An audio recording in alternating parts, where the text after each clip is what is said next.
Tunghayan naman natin ang mga balita mula sa Visayas.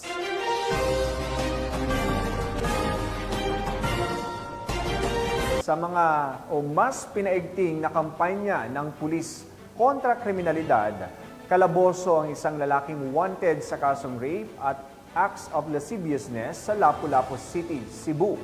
Nakibalita dyan si Pacho Woman Annalyn Canoog.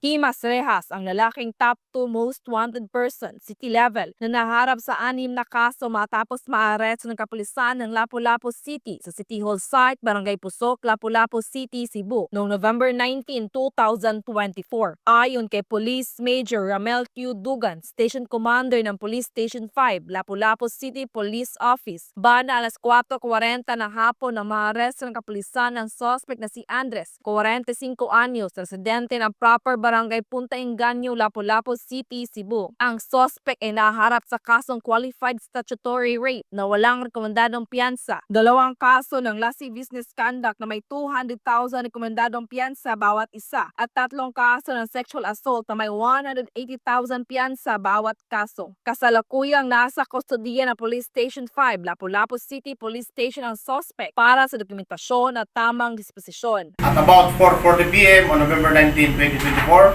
at the City Hall site, Barangay Pusok, Lapu-Lapu City, the tracker team of this station under my leadership successfully served a warrant of arrest against alias Junior, listed as the second most wanted person at the city level.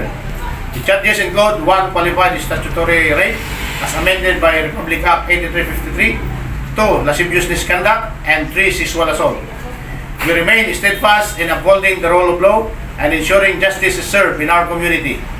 This successful operation highlights the dedication of our personnel in enforcing the law, safeguarding the community, and holding individuals facing charges accountable. Let us stay vigilant and united in fostering a safer environment for everyone. Ang kapulisan ng Lapu-Lapu City patuloy sa pagpapaigting ng kalang kampanya sa lahat ng uri ng kriminalidad para matiyak ang kaayusan, kaligtasan at kapayapaan dahil sa bagong Pilipinas, ang gusto ng pulis, ligtas ka. Mula dito sa Central Visayas, ako ang iyong PNN correspondent, Patrolwoman Annalyn N. Canoog, alagad ng batas, tagataguyod ng balitang pulis.